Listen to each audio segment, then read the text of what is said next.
Technique. Public.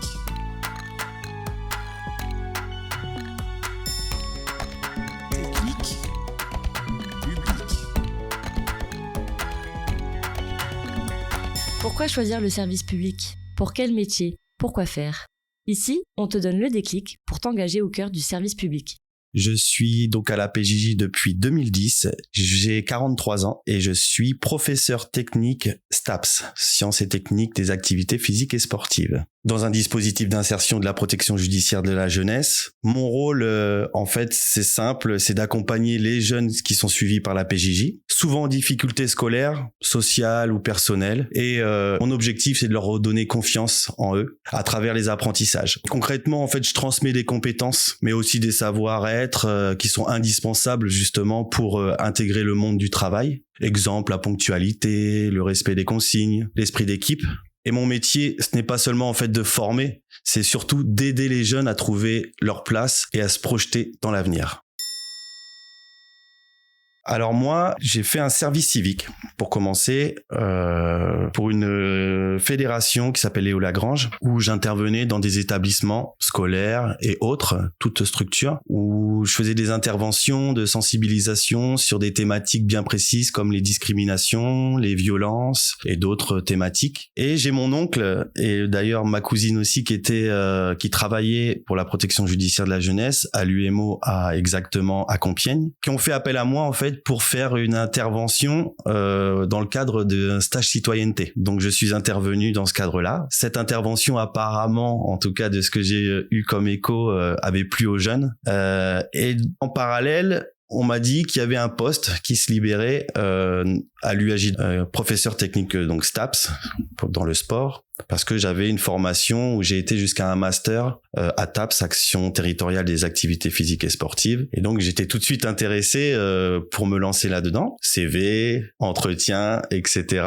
Et lors de l'entretien, alors ce qui a été particulier, c'est qu'on m'a dit le poste est déjà pris. Mais est-ce que vous vous sentez capable d'enseigner aussi les savoirs de base ? Donc c'est pour ça que j'ai dit oui, parce que je sortais en plus de la fac à ce moment-là, donc j'étais encore dans les études, dans tout ce qui était savoir de base finalement, dans l'enseignement. Et du coup, j'ai accepté le poste donc de professeur technique culture et savoir de base. Et donc j'ai fait ça pendant 14 ans. Et récemment, depuis l'année dernière, en fait, j'ai basculé, je suis revenu aux sources et j'ai accepté en fait pour changer aussi de la monotonie de ce poste-là, culture et savoir de base. J'avais envie d'essayer aussi autre chose. Donc j'ai accepté de prendre le poste de professeur technique STAPS donc dans le sport.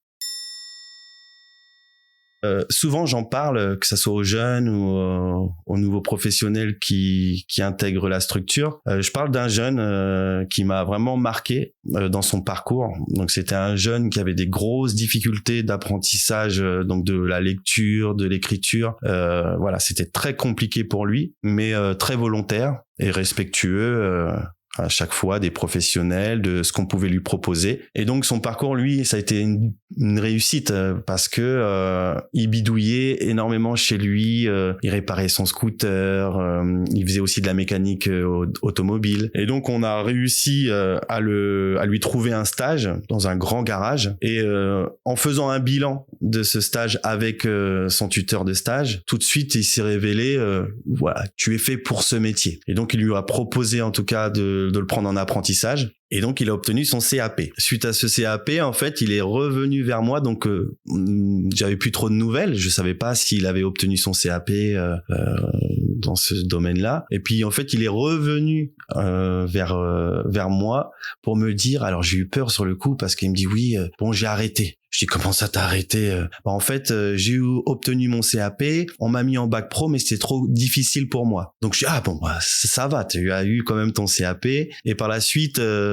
En fait, il était embauché déjà dans la structure, dans le garage. Et ensuite, donc moi, je l'ai recroisé parce que le hasard fait que c'est un jeune qui habite pas très loin de là où j'habite moi aussi. Et je l'ai recroisé et là, il m'a expliqué que il était toujours garagiste, qu'il avait une maison, qu'il avait eu un enfant, qu'il était installé avec sa femme. Et je sentais en tout cas dans son discours que il avait envie de me dire merci. Et c'est vrai que ça, c'est une des seules reconnaissances en fait qu'on quasiment qu'on a dans notre travail, c'est de voir une réussite d'insertion de la sorte, surtout que c'était un jeune vraiment qui avait des grosses difficultés, il arrivait à l'UAJ, ça lui arrivait même d'arriver alcoolisé, donc on a vraiment travaillé sur énormément de choses avec lui, et puis ça a fonctionné, en tout cas on a pris le temps et puis ça a fonctionné, et puis voilà, donc là dans ces cas-là on est assez fiers de ce résultat.